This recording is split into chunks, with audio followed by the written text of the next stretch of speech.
आपण या आश्रमामध्ये आहोत तेव्हा पहिल्यांदा 11 वेळा आपण श्रीराम जयराम जय जयराम हा जप म्हणूया आणि त्यानंतर आपण सुरू करणार आहोत. सगळ्यांनी एकत्रच आपण जप करायचा.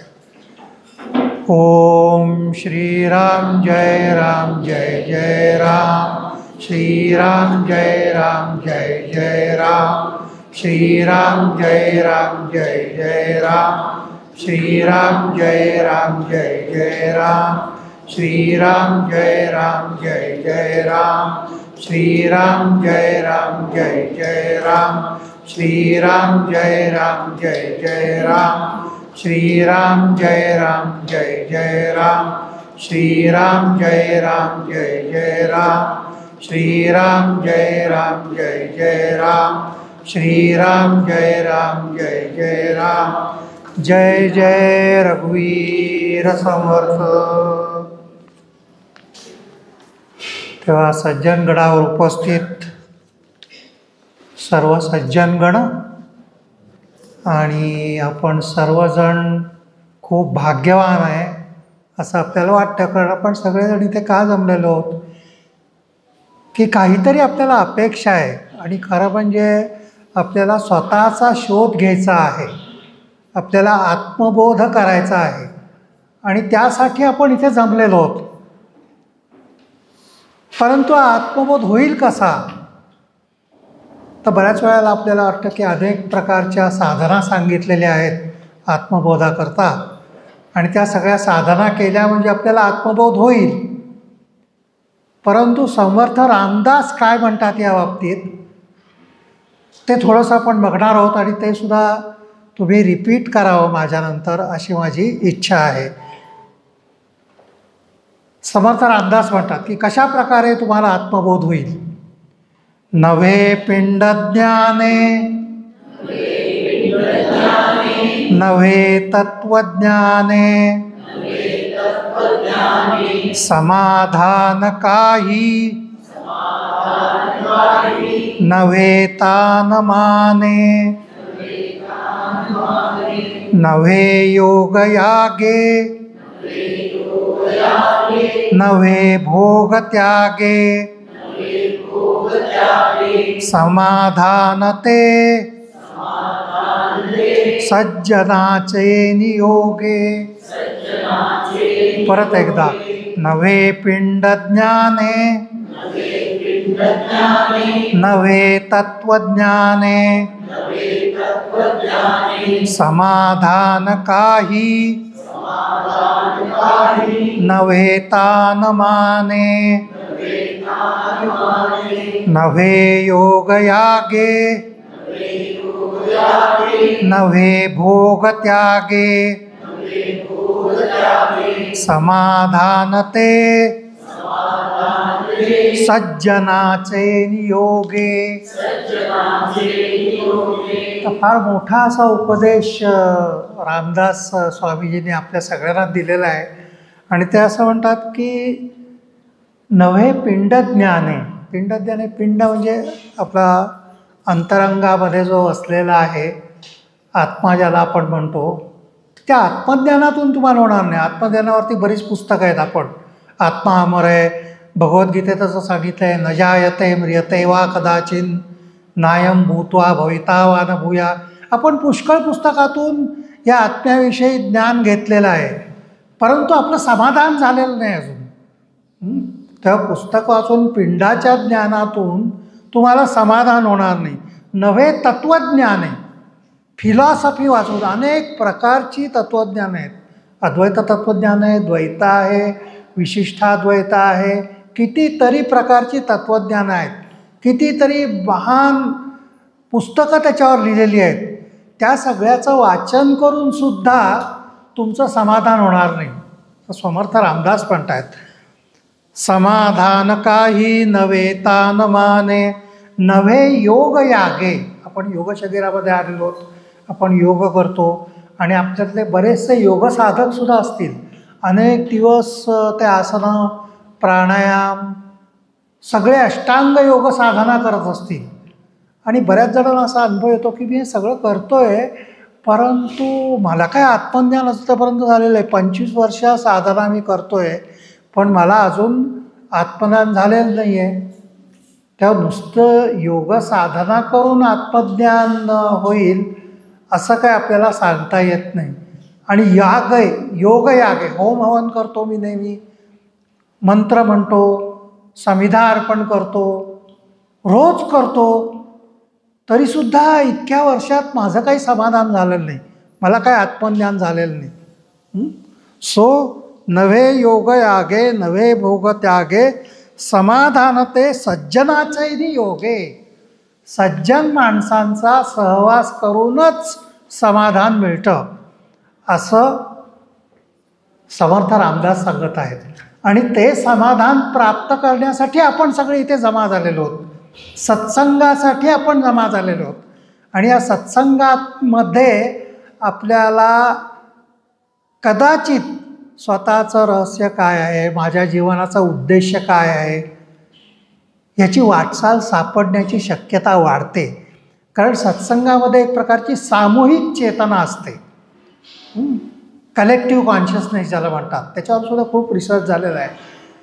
परंतु जेव्हा आपण एकत्र येऊन साधना करतो, सत्संग करतो, त्यावेळेला ही वाटचाल सोपी होते असं नेहमी सांगितलं जातं. आणि आदिशंकराचार्यांनी तर असं सांगितलेलं आहे, सत्संगत्वे निस्संगत्वम, निस्संगत्वे निर्मोहत्वम, निर्मोहत्वे निश्चलतत्वम, निश्चलतत्वे जीवनमुक्ती. त्या सुरुवात सत्संगातूनच होते. सत्संगत्वे निस्संगत्वम अशी शिबिरं तुम्ही करत राहिलात नेहमी. आपण आपल्या जीवनामध्ये किती प्रकारच्या आसक्ती आपल्याला असतात, किती प्रकारचा संघ असतो, परंतु हळूहळू आपल्यामध्ये निस्संगाची भावना यायला सुरुवात होते. सत्संगत्वे निस्संगत्वम अशा प्रकारची शिबिरं दरवर्षी तुम्ही करायला सुरुवात केली, अशा प्रकारचा सत्संग नेहमी असाल, हळूहळू आपण आपल्या संसाराच्या पाशातून स्वतःला मुक्त करायला सुरुवात होते. सत्संगत्वे निस्संगत्वम, निस्संगत्वे निर्मोहत्वम. जितकं तुम्ही निस्संग व्हाल तितके तुमचे मोह सुटत जातील. निस्संगत्वे निर्मोह. पहिल्यांदा किती मोह आपल्याला होते, किती प्रकारच्या आसक्ती होती. आता हळूहळू त्या आसक्ती कमी व्हायला लागतील. म्हणजे आतासुद्धा तुम्ही टी व्ही बघाल, आताशिवाय तुम्ही सिरियल बघाल, परंतु पूर्वी ती सिरियल बघितल्यानंतर ज्या मनामध्ये आपल्याला भावना उत्पन्न होत्या, त्या सिरियलमधली जी पात्रं आहेत त्याच्याशी एक प्रकारची जी आसक्ती निर्माण होत होती, ते आपण म्हणू ठीक आहे, 1 तासाचा हा मनोरंजनाचा कार्यक्रम आहे, मी बघतोय, परंतु हे सगळं शेवटी दृश्यात्मक आहे, ह्याच्याशी माझा काही संबंध नाही. सोप्या सोप्या गोष्टीतून तुम्हाला निस्संग यायला सुरुवात होईल. निस्संग आलं की निर्मोहत्वम, तुमचा मोह नाहीसा होईल. नाहीतर सिरियलमध्ये सुद्धा असे अडकलेले असतात लोक की अरे त्याचं काय झालं, मला आज संध्याकाळी बघितलं पाहिजे, आणि आपलं अपॉइंटमेंटसुद्धा कॅन्सल करतो आपण सगळ्या. म्हणतो की की त्याचं काय झालं त्या बाईचं शेवटी, कारण मोह, माझ्याशी काहीतरी असा संबंध आहे असं वाटायला लागतं आपल्याला. निर्मोहत्वे निश्चल तत्वम, तुमचा मोह नाही झाला की जो निश्चल तत्व ज्याच्याविषयी आपण आज खूप बोलणार आहोत, ते निश्चल तत्वाची अनुभूती तुम्हाला यायला लागते की आपल्यामध्ये असं काहीतरी आहे की जे हलत नाही, जे निश्चल आहे, जे बदलत नाही, असं काहीतरी तत्व आपल्यामध्ये आहे. आणि ते निश्चल तत्व सापडलं की जीवनमुक्ती. निश्चल तत्वे जीवनमुक्ती. ज्याला हे निश्चल तत्व सापडलं तो जीवनमुक्त होतो. आणि असा जीवनमुक्तच खरं म्हणजे स्थितप्रज्ञ असतो. हा जीवनमुक्त म्हणजे तो जीवनात आहे, तो सगळं काही करत आहे, तरीसुद्धा मुक्त आहे, कोणत्याही प्रकारे त्याला बंधनं उरली नाहीत. असा जो मनुष्य असेल तो सतत आनंदात असेल. तर अशी जीवनमुक्ती करायची असेल तर सत्संग हा मार्ग आहे. आणि त्या सत्संगासाठी आपण इथे सगळे जमलेलो आहोत. आणि त्याच्यामुळे खरोखरच तुमचं सगळ्यांचं अभिनंदन केलं पाहिजे की कितीतरी अडचणी असतात, पावसाचे दिवस असूनसुद्धा तुम्ही इथे समर्थांच्या घरी आलात. आणि नंतर तुम्ही सत्संग सुरू केलात. तर आता आपण आपल्या विषयाकडे वळणार आहोत की भगवद्गीता हे सर्व उपनिषदांचं सार आहे असं मानलं जातं. सर्वोपनिषदो गावो दोग्धा गोपालनंदनः पार्थो वत्सः सुधीर भोक्ता दुग्धम गीतामृतम महत. तर सगळ्या उपनिषद ही एखादी गाय अशी कल्पना केली. सर्वोपनिषदो गावो. तर त्या सर्व उपनिषदाचा सार गोरस काढणारा जो आहे तो भगवान श्रीकृष्ण आहे. आणि गाईचं दूध कशा करता असतं? वासरा करता असतं. वासरू असेल तर गाय दूध देते. ते वासरू म्हणजे अर्जुन आहे. त्याला पडलेले प्रश्न होते म्हणून भगवद्गीता सांगितलेली होती. परंतु गाईचं दूध केवळ पाडसालाच मिळतं का? केवळ वासरालाच मिळतं का? बाकीच्यांना पण मिळतं. हे बाकीचे कोण? सुधीही भोगता. सुधीही. धी म्हणजे बुद्धी. ज्यांची बुद्धी शुद्ध झालेली आहे, ज्यांची बुद्धी सात्विक झालेली आहे, ते भोगतायत. कशाचे? दुग्धम गीतामृतम महत. हे गीतेचं जे अमृत आहे ते अमृतपान करण्याकरता सुधीही हे सगळे भोगता आहेत. आणि या सगळ्या भगवद्गीता हे सगळ्या उपनिषदांचं सार आहे. सर्वोपनिषदो गाव.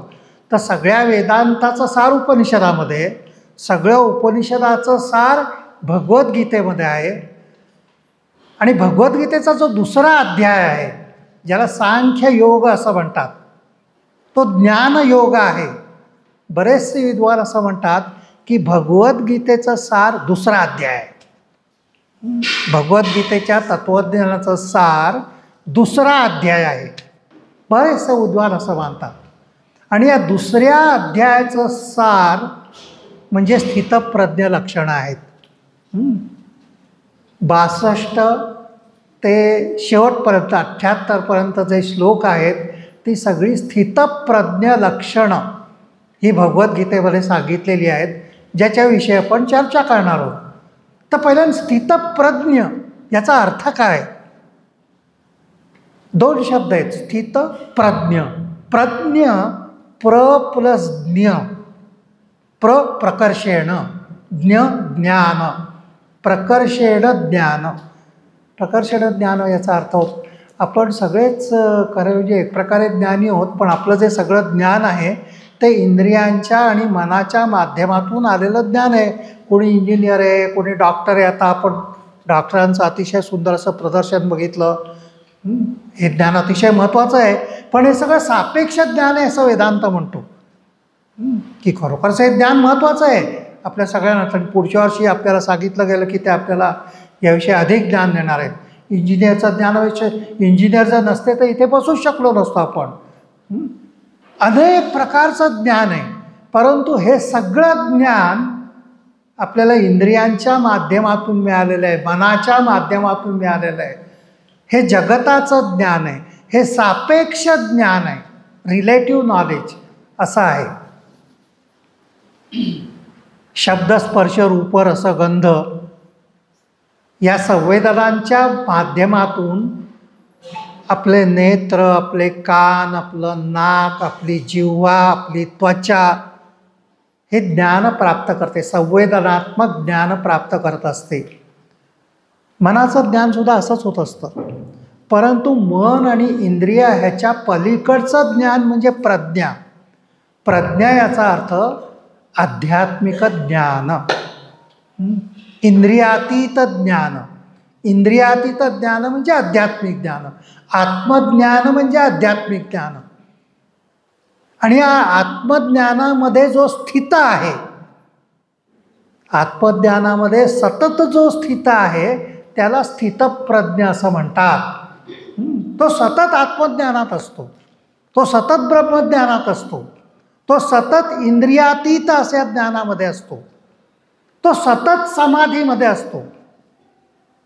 आता यानंतर माझे मित्र सहस्रबुद्धे हे पातंजल योगसूत्राविषयी तुम्हाला सांगणार आहेत. आणि पतंजल योगसूत्रामध्ये सुद्धा समाधी सांगितलेली आहे.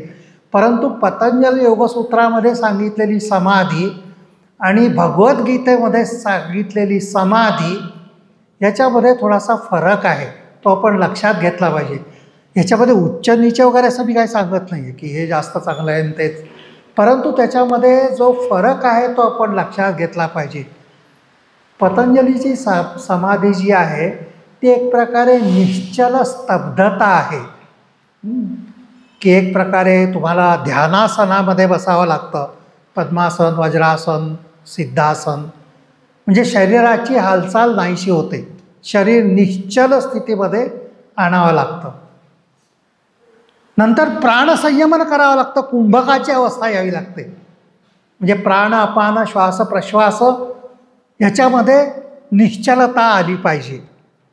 त्यानंतर चित्तवृत्तीचा निरोध होतो, मनाची हालचाल थांबते, शरीराची हालचाल थांबते, प्राणांची हालचाल थांबते, मनाची हालचाल थांबते आणि मग तो योगी समाधी स्थितीमध्ये होतो.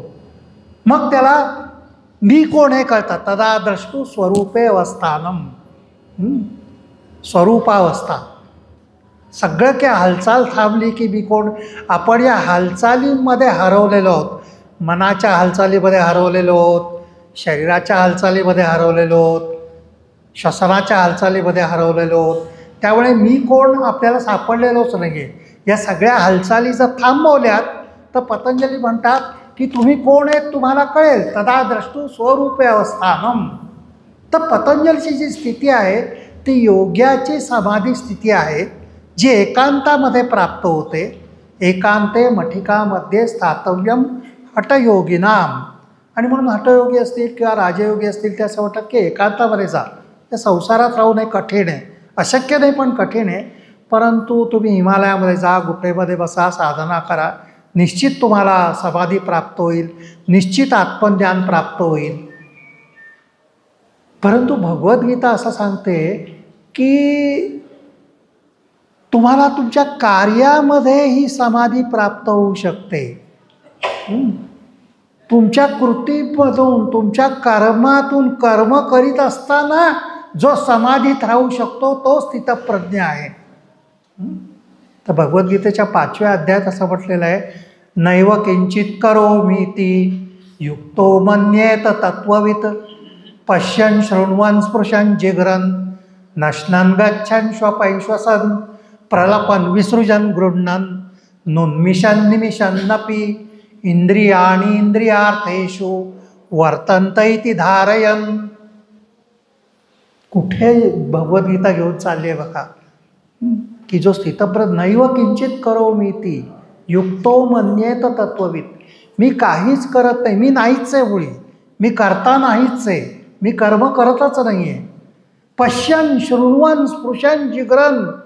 पाहताना, ऐकताना, जेवताना, खाताना, पिताना, सगळे कार्य करत असताना पश्यन् शृण्वन् स्पृशन् जिघ्रन् नश्नन् गच्छन् श्वपैश्वसन्. श्वास घेत असताना, झोपलेलो असताना, सर्व क्रिया करत असताना, प्रलपन विसर्जन गृह्णन्, विसर्जन करत असताना सुद्धा, प्रत्येक क्षणी नुन्मिषन् निमिषन्नपि इंद्रियाणि इंद्रियार्थेषु वर्तन्त इति धारयन्. मी फक्त इंद्रिय कर्म करतायत हे बघणारा साक्षी आहे. मी फक्त साक्षी आहे, मी काहीच करत नाही आहे, मी फक्त द्रष्टा आहे. मी सगळी लीला बघत आहे आणि लीला बघत असताना आनंद घेणारा मी साक्षी आहे. आणि त्याच्यामुळे भगवद्गीतेची जी समाधी आहे ती मेडिटेशन इन ॲक्शन असं आपण म्हणू शकतो. की कृती करत असताना, कार्य करत असताना तुम्ही ध्यानावस्थेत आहात, प्रत्येक क्षणी तुम्ही ध्यानावस्थेमध्ये आहात. आणि म्हणून भगवद्गीता समत्वम योग उच्चते असं सांगतात.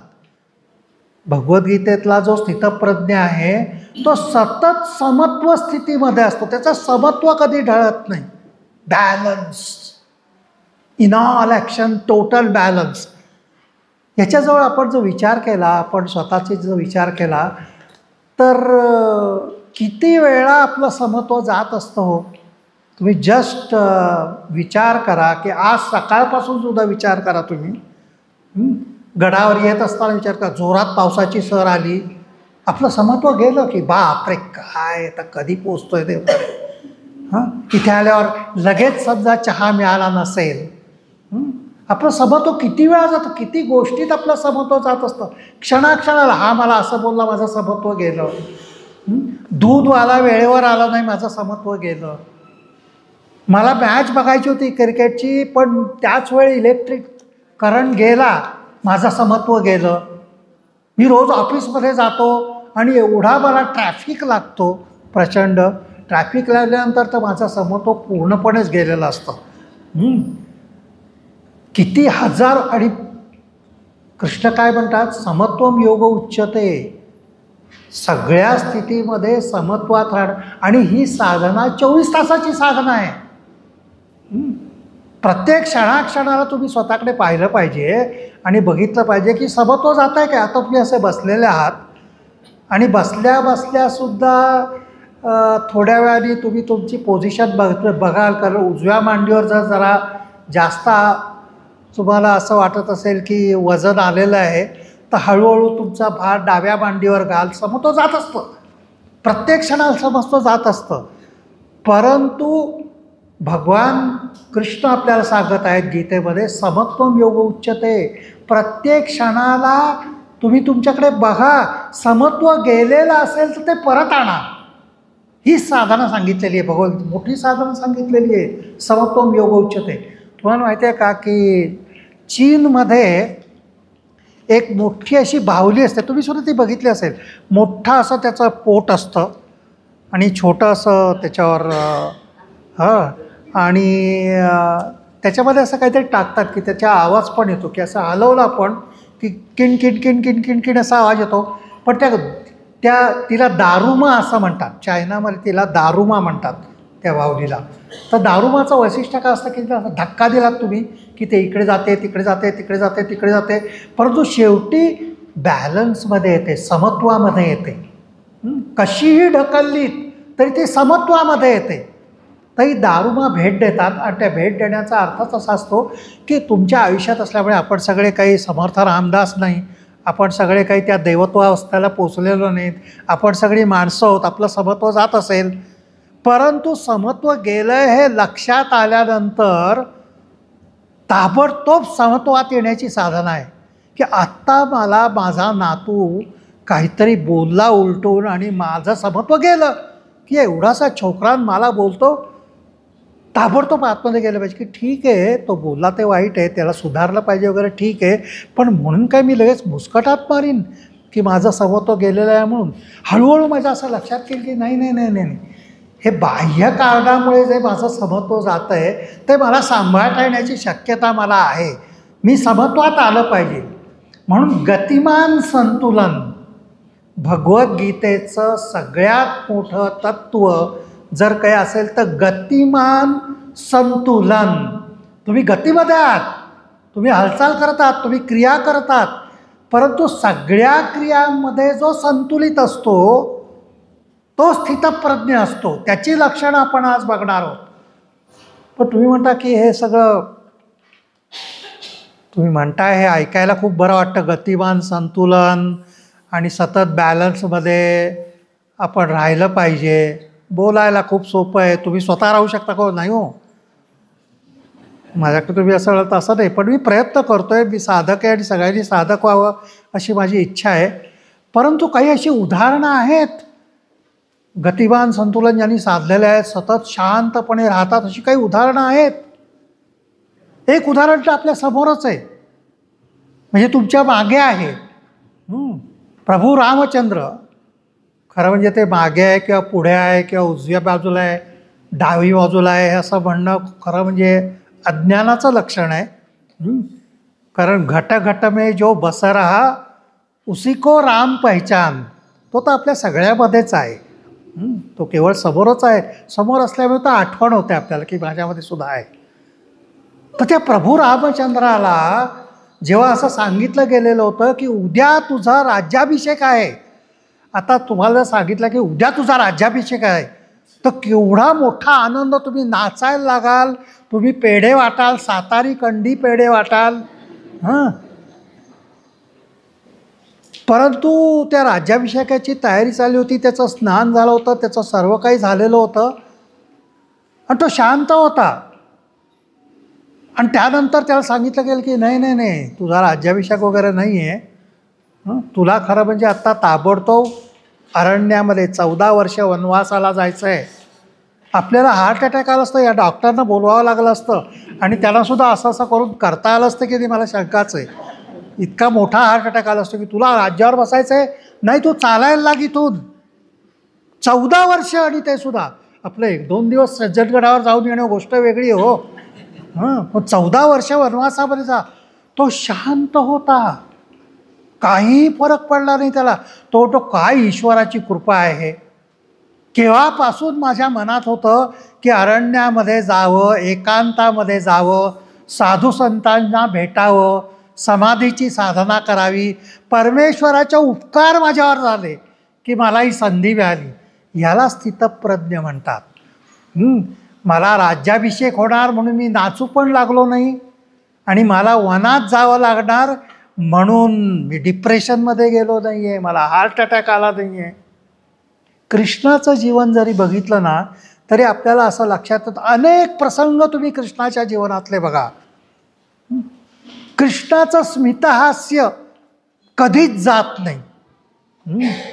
मग तो द्रौपदी वस्त्रहरणाचा प्रसंग असो, कालिया मर्दनाचा प्रसंग असो, शिशुपाल वधाचा प्रसंग असो, किंवा हाच प्रसंग की 2 सैन्यामध्ये तो उभा आहे, इतका प्रचंड ताणतणाव आहे, शंख फुंकले गेलेले आहेत, युद्ध कुठच्याही क्षणाला सुरू होणार आहे, हजारो माणसं मरणार आहेत, केवढा मोठा तणाव असेल, पण तुम्ही कृष्णाकडे बघितलं, तो शांतपणे भगवद्गीता सांगतोय त्याच्यामध्ये.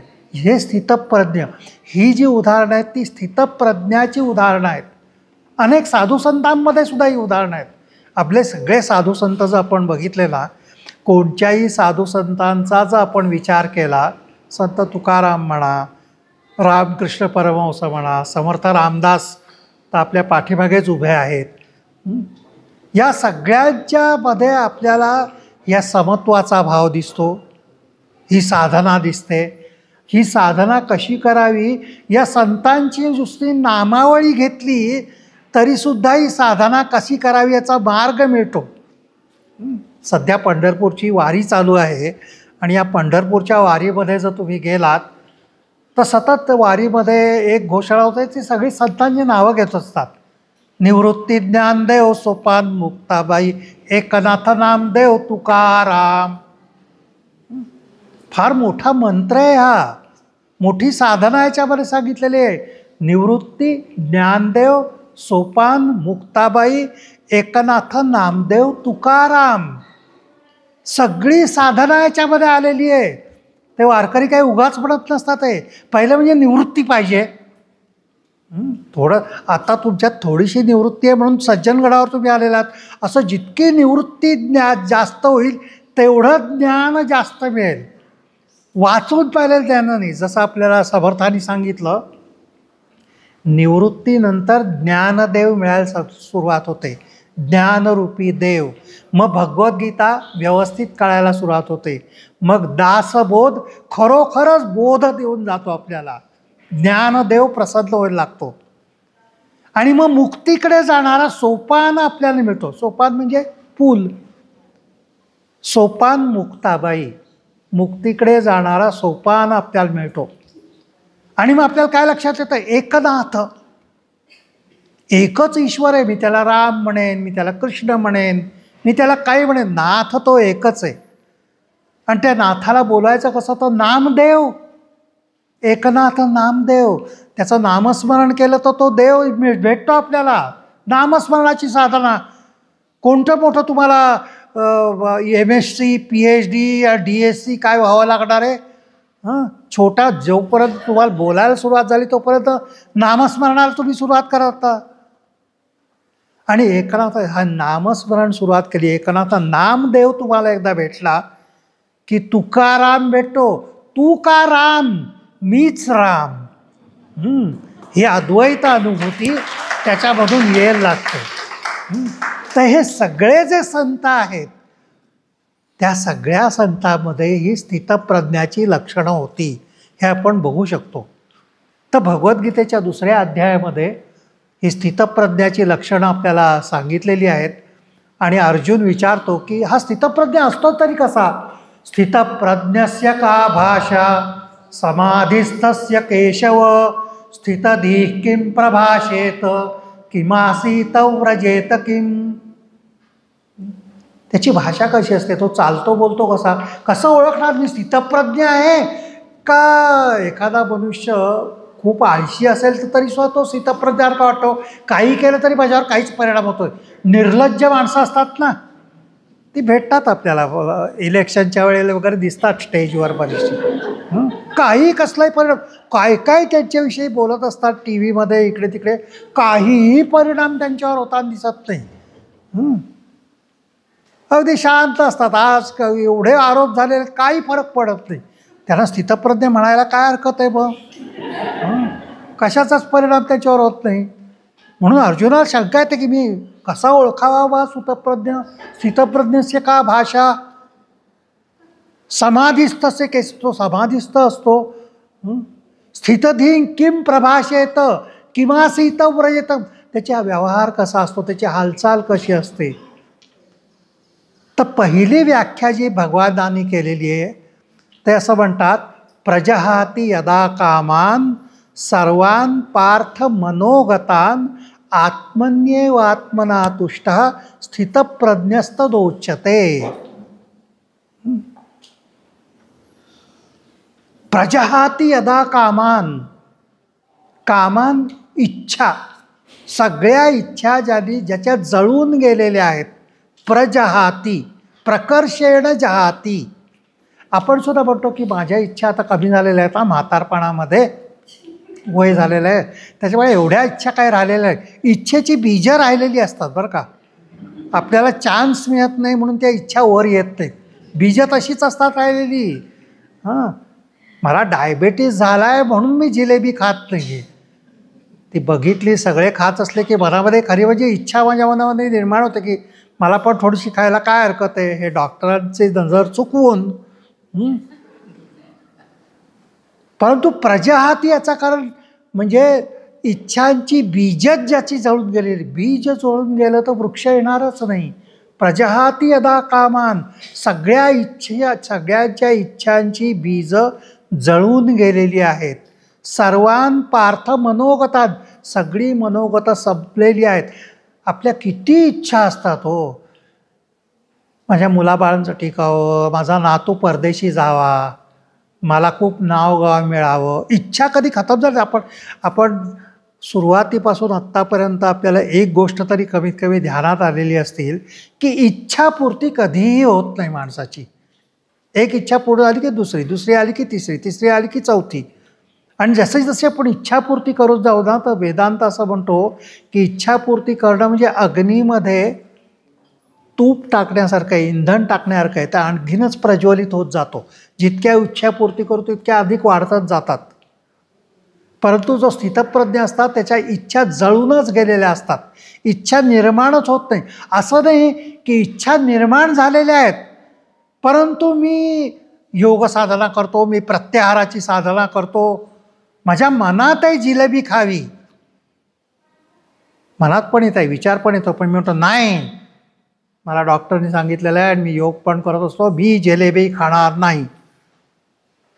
ह्याने ॲक्च्युअली काहीच घडलं नाही. कारण भगवान श्रीकृष्ण भगवद्गीतेमध्ये म्हणतात, कर्मेंद्रियाणि संयम्य य आस्ते मनसा स्मरन् इंद्रियार्थात विमूढ आत्मा मिथ्याचारस्य उच्यते. कर्मेंद्रियाणि संयम्य, आपण कर्मेंद्रियांचं संयमन केलं की मी हे करणार नाही, मी ते कधी पाप करणार नाही.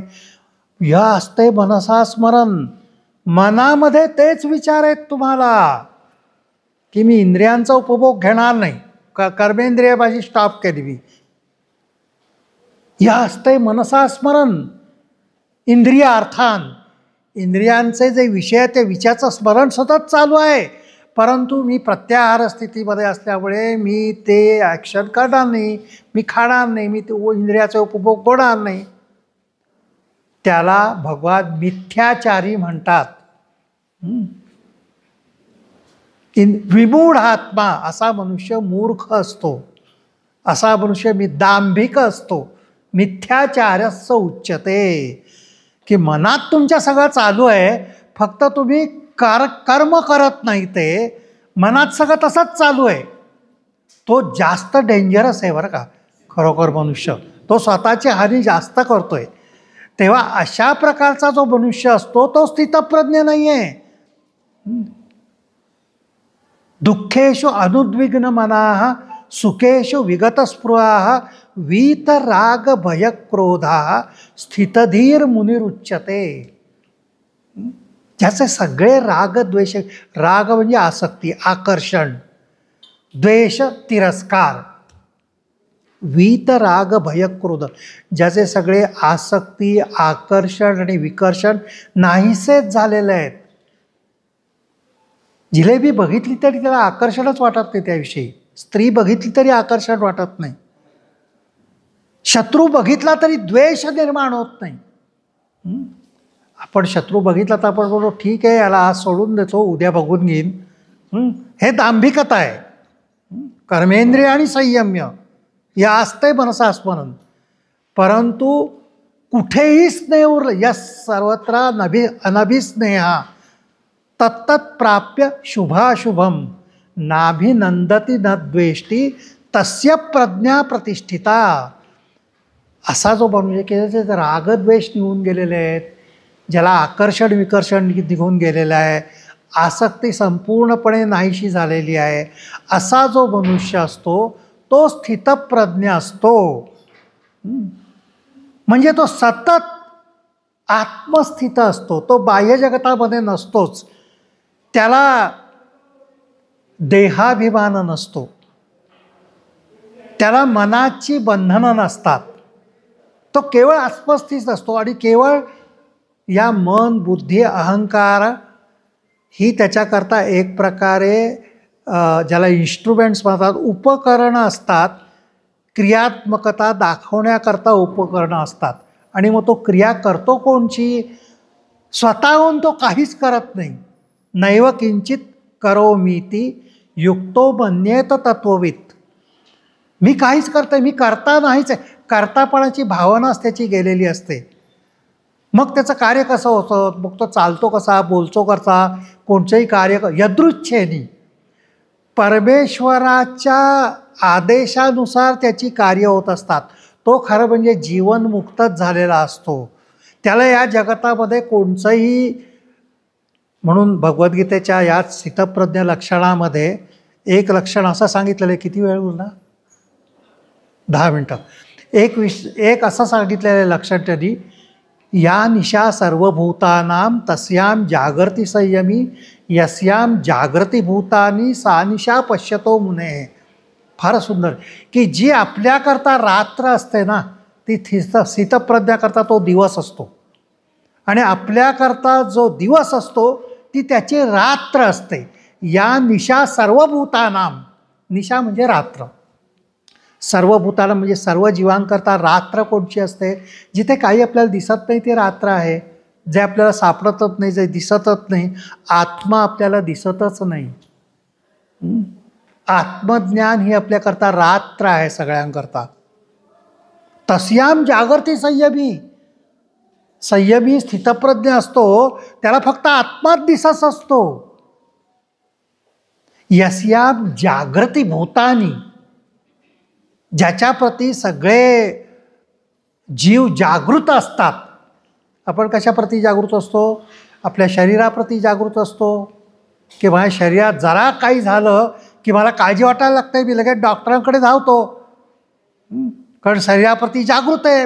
शरीर म्हणजे मी आहे. आपले पैसे कमी पडायला लागले आणि तर आपण जागृत व्हायला लागतो, की मला खर्च, मला माझं सगळे फॅमिली मेंटेन करायचे, बाबा असं कसं चालेल होऊन. या सगळ्याप्रती आपण जागरूक असतो. संसाराप्रती आपण जागरूक असतो. या निशा सर्वभूतानां तस्यां जागर्ति संयमी यस्यां जागृती भूतानी सा निशा पश्यतो मुने. आणि त्याच्यामुळे त्याला कोणत्याही काहीही जरी बाजूला आजूबाजूला झालं तरी त्याला काहीही फरक पडत नाही. संतांचं आयुष्य असंच असतं. खरं म्हणजे संत असतात ना, आयुष्यात काहीही घडलं. आता तुकारामांचं 5-10 मिनटं आहेत ना, असं सांगतात की तुकारामांच्या काळी एक फार मोठा दुष्काळ पडला, हजारो माणसं मेली. तर संत तुकाराम खरं म्हणजे दुकानदार होते, पण दुकानात डोकं नव्हतं त्यांचं. आपलं दुकानात डोकं असतं, त्यांचं दुकानात डोकं नव्हतं. त्यांनी सगळं ओपन करून टाकलं आणि ज्याला पाहिजे त्यांनी धान्य घेऊन जा असं सांगितलं. हजारो लोक मेली आणि सगळी ती मेल्यानंतर संत तुकारामांची एक ओवी आहे, माफ करा थोडंसं त्याच्यात शब्द आहे, पण तुकारामांनी वापरला आहे तर मला वापरायला तसा काही हरकत नाही म्हणून. बरेच आहले पीडा गेली. त्यांची सगळी आजूबाजूची माणसं मेली, त्यांची बायको पोरं मेली, सगळं झाली. त्यानंतर संत तुकाराम काय म्हणतात, बरे जाहले पीडा गेली, मरतील मरोत रांडा पोरे. माझं सगळं गेलं, बरं परमेश्वराची कृपा झाली, नाही तर मी ह्यांच्याच चिंतेमध्ये रोज राहत होतो ना. पांडुरंगाचं नाव घ्यायला मला वेळ मिळत नसे ह्यांच्यामुळे. तर आता सगळे पांडुरंगाने माझ्यावर कृपा केली. माझे सगळे म्हणजे मी जे काटू शकलो नव्हतो पास, पांडुरंगाच्या कृपेमुळे सगळे माझे पाश काटले गेले. मी आज मुक्त झालो. दिस इज स्थितप्रज्ञ, की त्याला प्रत्येक बाबतीत कृपा दिसते. आपल्याला अडचण दिसायला, आपण म्हणतो की मी एवढा चांगला मनुष्य आहे, मी आत्तापर्यंत काय, आपली कंप्लेंट नेहमी असते, बऱ्याच लोकांची असते, साधकांची तर जरा जास्तच असते, की मी खरा म्हणजे इतका सज्जन मनुष्य आहे, मी काही पाप केलं नाही, तरी मलाच ही दुःख परमेश्वर का देतोय. आणि माझा तो शेजारी, मला माहिती आहे तो भ्रष्टाचारी आहे, त्याच्या घरी 2-2 गाड्या आहेत, त्याच्याकडे केवढा पैसा आहे, त्याच्याकडे असं वाटतं की तो जाम आनंदामध्ये आहे, आणि मी मात्र जो खरं म्हणजे परमेश्वर तुमची पाश काटत चाललेला आहे. तुम्हाला खरं म्हणजे असं वाटलं पाहिजे की परमेश्वर मला रस्ता दाखवतोय. आपल्याला रडायला यायला सुरुवात होते परमेश्वराने, कारण ऑपरेशन डॉक्टर सांगतीलच, ऑपरेशनामध्ये दुःख होतंच. हे ऑपरेशन हे मोठं हार्ट ऑपरेशन आहे. या सगळ्या ऑपरेशनपेक्षा सुद्धा मोठा हार्ट ऑपरेशन आहे, की ज्याच्यामध्ये आपल्याला शरीराची बंधनं काटली जातात, मनाची बंधनं काटली जातात, बुद्धीची बंधनं काटली जातात, आणि सगळी बंधनं काटली गेली की तुम्ही फक्त आनंदात असतात. आपण हे विसरलेलं आहे. आणि तुकाराम म्हणा, रामदास म्हणा, सगळे संत म्हणा किंवा शंकराचार्य म्हणा, हे असं म्हणतात की खरी म्हणजे तुझी स्थिती संपूर्ण समाधानाचीच आहे, संपूर्ण आनंद स्थितीमध्येच तू आहेस. अविद्येमुळे तुला असा आभास निर्माण होतो की तू दुःखात आहेस. जसा समुद्राला काही फरक पडत नाही. या स्थितप्रज्ञ लक्षणामध्ये आपूर्यमाणम अचल प्रतिष्ठम समुद्रमाप प्रविशन्ति यद्वत् तद्वत् कामायम प्रविशन्ति सर्वे सशांतिमाप्नोति न कामकामी. जो समुद्र असतो ना, त्याच्यामध्ये किती नद्या येऊन मिळत असतात. आताच्या काळात तर तो पूर आलेल्या नद्या त्याच्यामध्ये प्रवेश करीत असतात. समुद्राला काही फरक पडतो? इतक्या पूर आलेल्या 50 नद्या माझ्या येऊन गेल्या म्हणून माझीच्या उंची काहीतरी वाढेल कमी होईल, किंवा उन्हाळ्यात एकदम सुकून गेल्या, एक पण नदी आली नाही, समुद्राला काहीच फरक. आपूर्यमाणम अचल प्रतिष्ठम, बाहेरून येणाऱ्या नद्या त्याच्यात समावून जातात, समुद्राच्या मध्ये काहीच फरक पडत नाही. समुद्रमाप प्रविशन्ति यद्वत् तद्वत् कामायम प्रविशन्ति सर्वे. सगळ्या इच्छा, आकांक्षा, कल्पना, जगताविषयीच्या धारण्या स्थितप्रज्ञामध्ये प्रवेश करतात आणि नाहीशा होतात. तद्वत् कामायम प्रविशन्ति सर्वे सशांतिमाप्नोति न कामकामी. त्याची शांती ढळतच नाही, काही झालं तरी ढळत नाही. तो असा जो माणूस आहे तो स्थितप्रज्ञ आहे. त्याच्या उंचीपर्यंत कदाचित आपण पोहोचू शकणार नाही, परंतु जशी आपण काही साधना बघितली की समत्वात राहण्याची साधना, ही तर आपण करू शकतो कमीत कमी. आतासुद्धा 5 मिनिटानंतर त्यांनी मला सांगितलेलं आहे थांबायला, आणि कालसुद्धा आपल्या बेडेकरबाईंनी सुद्धा सांगितलेलं आहे की चांगला वक्ता कोण, तो जो वेळेवर थांबतो तो चांगला वक्ता. तर मी चांगला वक्ता होण्याचा आता प्रयत्न करणार आहे. परंतु एवढंच आपल्याला म्हणता येईल की ही समत्वाची साधना तर आपल्याला कमीत कमी करता येईल. कमीत कमी आपल्याला जर पाठवेल की 5 मिनिटांत जरी नाहीच थांबला तरी मी एकदम उठून उभं राहून सभात्याग करणार नाही एकदम. इतकं माझं समत्व तरी ढालणार नाही. थोडा वेळ बसेन मी. एखादा वक्ता असा पण असेल की ज्याच्यामुळे एकदम बोर व्हायला लागेल तर माझं समत्व दुसऱ्याला दिसेल इतकं ढाळायला लागतं. म्हणजे मी पडतो सुद्धा, बसल्या बसल्या झोप येऊन मी जर पडलो तर माझं समत्व किती गेलं. तर एवढं तरी मी समत्व जाऊ देणार नाही. एवढं तरी आपण आणि ही 24 तास आपण साधना करू शकतो, कधीही करू शकतो. तर आज परत एकदा आपणेंनी मला इथे येण्याची संधी दिली, सत्संगाची संधी दिली.